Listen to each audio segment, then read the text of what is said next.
If you understand the setup here, then you're off to a very good start. The first time I worked on this question, I was fortunate enough to have a tutor who was also a fellow at Trinity College. I think he was doing physics research, and he didn't understand the question. He asked me if I understood it, and that's one big difference between mechanics questions and pure questions in STEP. Whereas pure questions might start with some easy marks and progressively become more challenging, in a mechanics question, the main challenge is often in interpreting the description of the setup. Say you're planning to spend 40 minutes on a question, it can be worth spending as much as 20 without writing anything at all, just checking that everything about your interpretation of the setup is consistent and that the physical laws that you're planning to apply fit with the gist of the question. And the downside to that is, if after 20 minutes you still haven't understood it, then you're likely to come away with little or nothing. So why would anyone take that risk? Well, for one thing, because mechanics questions can be incredibly entertaining and enjoyable when they come off. Bear in mind, it doesn't make any difference whether you spend 20 minutes being stuck at the end of a pure question or at the beginning of a mechanics question. Though having to do a lot of the hard work straight away is why mechanics questions can seem intimidating and why they're often perceived as being more difficult. Now, for this question, you might remember having seen something like this in a playground before with a tennis ball attached to a pole, although the playground probably wasn't on an inclined plane. We're asked about the condition for the particle to remain on the plane after receiving a horizontal impulse. Also, the impulse is parallel to the plane. Now, consider where the particle could possibly go after receiving the impulse. You'll know if you've played with one of these things before, and if you haven't, it's not too hard to imagine. If you hit the ball hard enough, it creates tension in the string, which causes the ball to rise. And what this corresponds to here is, if the initial speed u is large enough, then the particle will immediately leave the plane. Now let's consider the case where the particle doesn't immediately leave the plane. Where else could it go? Could it go towards the centre of the circle? Notice that the direction of the impulse tends to take the particle slightly further away from the centre of the circle. Also, we know it's not going to go above or below the plane, and it's constrained by the string so that it can't go any further away from the centre of the circle, and so it must be constrained to move on a circular path, at least initially. One thing to be clear about is that, although the particle has now received an impulse and has a speed u, we're able to consider its behaviour at the very instant after the impulse, at which time it hasn't moved, it's still in its initial position. So even though it now has a speed attributed to it, we don't necessarily need to go chasing it around to figure out what it's going to do, and that can be very helpful in simplifying problems like this one. Perhaps the particle will trace quarter of a circle and then the circular motion will break down. We don't know that, but all we need to know for this first part of the question is that the circular motion equations apply initially. In particular, Newton's second law for centripetal acceleration, that's just F equals ma, with forces being resolved towards the centre of the circle. And the acceleration it describes is the acceleration of the particle towards the centre of the circle that's required for circular motion, even though the particle never seems to make any visible progress in that direction. You can find below a link to a video of a proof that centripetal acceleration exists, but usually in STEP all we need to do is believe that it does and apply the formula for it. The question says that the initial speed after the impulse is u, and it says speed and not angular speed, so that's linear speed. So that suggests that the version of the expression for centripetal acceleration that will be most helpful here is the one that includes a term for the tangential or linear velocity. And that expression in this case is u squared over r, where r is the effective radius of the circle. We have to be a bit careful about what that effective radius is. It would be sensible to say that the particle is rotating about a point on the uppermost vertex of the triangle in the diagram, and it might be tempting to then argue that the effective radius for the circular motion is a, which is the hypotenuse of the triangle, but that's wrong. It's actually the adjacent side of the triangle, and that's because we're dealing with the case where the particle doesn't leave the plane, and so the circle that the particle is constrained to move on is on the plane, and the radius that we're initially concerned with is on the plane. And so the effective radius is going to be given by a cosine beta. Now when it comes to resolving forces, we need to note that there will be tension in the string and the weight of the particle, mg, will be acting vertically downwards. So on the one hand, we're going to be resolving forces parallel to the plane for the circular motion. And now let's think about what we've been asked to do. We've been asked about the condition for the particle not to leave the plane, and it's perhaps helpful that that's framed in the negative, because we know that if the particle hasn't left the plane, then we're going to have well-behaved circular motion, and then there's just one more condition for that circular motion to continue on the plane. And to see what that is, we can just forget about the circular motion for a moment and ask, in the absence of circular motion, under what circumstances would the particle leave the plane? Well, it would leave the plane if it were acted on by a net force away from the plane, perpendicular to the plane. And we can find that net force by resolving forces perpendicular to the plane, just the components of the tension in the string and the weight. And you might say, well, surely we can't just ignore the circular motion like that.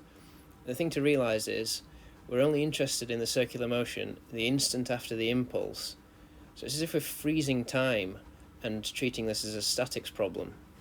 And that has to be so because the circular motion equation is going to include the term u, which is the speed of the particle the instant after the impulse. And so the equation is only going to be valid for that instant. Intuitively, the particle is going to slow down after that because as it moves around the circle, it's going to be climbing the plane under the effect of gravity. So we've identified two ideas that appear to be relevant, and both of them should be very familiar from ordinary A-level questions. The first is centripetal acceleration, and the particular version of its formula, and the second is resolving forces perpendicular to a plane. The thing to do at this point is to think about those equations and think about the terms that they're going to include, and then think about what we're trying to show, and try to think ahead and see whether we're going to be able to get the result we're trying to show from those equations.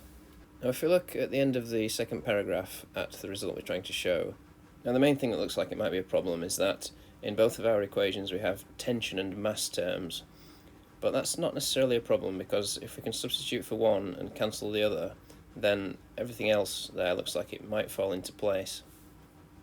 So a good place to start is by resolving perpendicular to the plane to get an inequality. And this just says that if the component of the weight of the particle acting into the plane is greater than the component of the tension in the string acting away from the plane, then the particle won't leave the plane. Now, having looked at the mark scheme, I find that I would be losing at least one and probably two method marks here. What they're looking for is an explicit statement that the method being used is resolution perpendicular to the plane, and for that resolution to be carried out in full, which requires defining a normal reaction force, as R, say, and for the argument to state something to the effect that the particle will not leave the plane if the normal reaction force is strictly positive.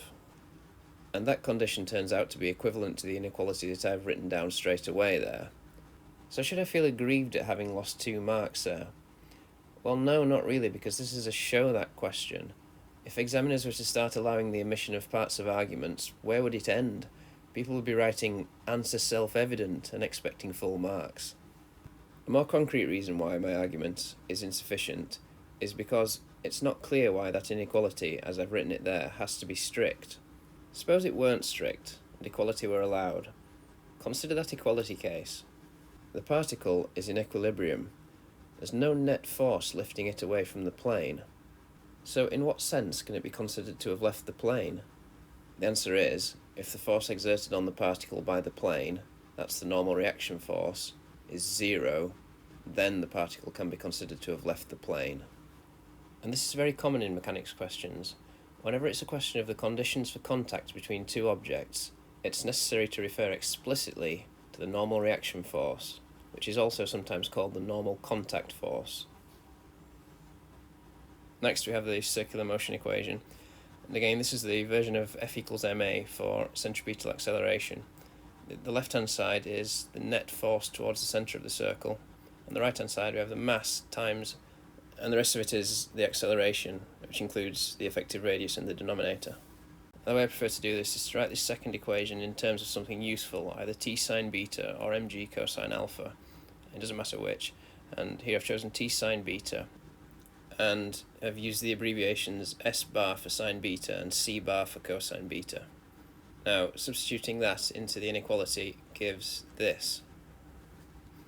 the m's will cancel, and we can multiply through by a cosine beta, but we'll have to justify that being positive, otherwise the inequality would change direction.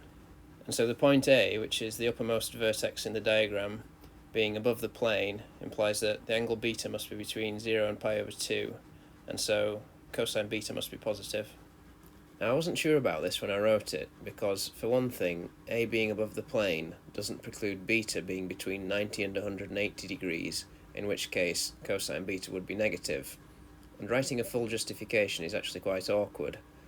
Now I've just looked in the mark scheme and there's no mention of any justification whatsoever, so either it's been overlooked, or it's considered sufficiently obvious that beta is between 0 and 90 degrees, so that cosine beta is positive, so that we can multiply through the inequality by it without the inequality changing direction.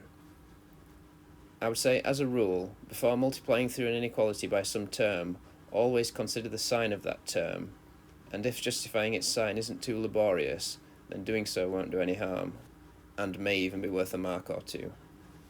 And from there I've just written the conclusion, but perhaps in retrospect an extra line of working would have been advisable.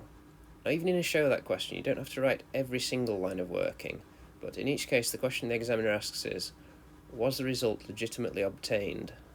Now that can be based on a lot of factors, including the overall quality of the presentation from the beginning of the question, and that shouldn't necessarily have any effect on whether one particular line of an argument is considered sufficient for full marks, but it possibly does through a kind of bias, so it's always worth trying to make a good impression right from the beginning of a question.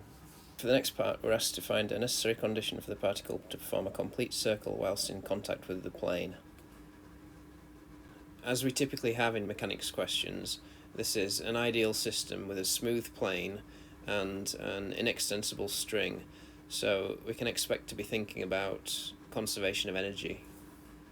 Now notice that we're asked about a necessary condition for complete circles and not a sufficient condition. It might be that finding a sufficient condition would be much more complicated.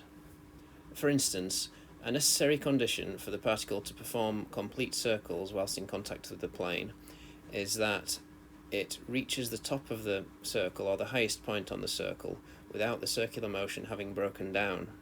But the circular motion might then break down in the second half of the rotation when the particle's on the way back down the slope, so that condition would be necessary but not sufficient. Notice that I've been saying complete circles, plural, and the question asks about one complete circle. Well, incidentally, if the particle did perform one complete circle, it would perform infinitely many, because this is an ideal system and energy would be conserved. One thing to realise about necessary conditions is that there can be many of them. So the question to ask is, what was the person who set this question getting at? A sensible place to start would be with the following observation. The amount of kinetic energy imparted via the impulse must be sufficient to account for the gravitational potential energy of the particle when it's in the highest position on the circle. So we're going to need the formula for gravitational potential energy, mg delta h, and we're going to need to calculate the value of delta h. And since the upper triangle in the diagram has a hypotenuse of length a, we can find delta h in terms of a, alpha, and beta. If that's not something you'd be completely confident with, practicing some Euclidean plane geometry would be worthwhile, because it comes up a lot in mechanics questions. So a sensible argument to try would be that the initial kinetic energy must equal or exceed the gravitational potential energy at the highest point on the circle. So writing that in terms of the respective formulas and plugging in the value for delta h, we have this. Let's see where that gets us. We're required to prove this result, and so far we have these two results to go on, the first of them being from the previous part. Fortunately, or by step contrivance, these inequalities are in the right direction for the u squared term to be eliminated. Combining them gives this, and that's just using the same abbreviations, expanding the cosine term, multiplying the second inequality through by 2, and strangely, it amounts to this. We need to show that tan alpha tan beta must be less than a sixth, and we've shown that it must be less than a fifth. So that necessary condition isn't the one that the question setter had in mind. Let's think again about what must be required for circular motion at the highest point on the circle. The calculation we just made was on the basis that the particle would have just enough energy to reach the top of the circle. If, when it gets there, all its kinetic energy has been converted into gravitational potential energy, it will no longer be moving. Now, if the particle were attached to a rod rather than a string, then this might not be such an issue, because the rod would hold the particle on its circular path. But with it being attached to a string, if the particle's velocity is zero at that highest point, it will just fall away from its circular path. So it must have some non-zero velocity at the highest point on the circle, and there must be tension in the string. To make use of those two facts, let's try putting them into the circular motion equation for the highest point on the circle. So we're going to be assigning some velocity to the particle, and resolving forces towards the centre of the circle again. Now notice that this time, both of the forces are acting down the slope. If you're wondering why the particle doesn't just descend towards the centre of the circle at this point, it's because it's balanced by the centrifugal force, which is the force that comes along with the circular motion. It's the force that presses you against the car door when you're going around a corner. Physicists and philosophers like to argue about whether or not it's a real force, but all we need to know for STEP is that on the right-hand side of the equation we have the mass times the centripetal acceleration. And here v is defined as the velocity of the particle at the highest point on the circle. We should be able to take a useful inequality from this equation, because we know that the tension must be non-negative. Notice that on the right-hand side of the equation we have the mass times the square of the velocity, which looks a lot like the formula for the kinetic energy of the particle at the highest point on the circle. Remember when we dealt with the energy considerations previously, we didn't actually apply the principle of conservation of energy. We truncated it down into an inequality. We'll be able to turn this inequality into an equation by adding a term to the right-hand side that will represent the kinetic energy of the particle at the highest point on its path.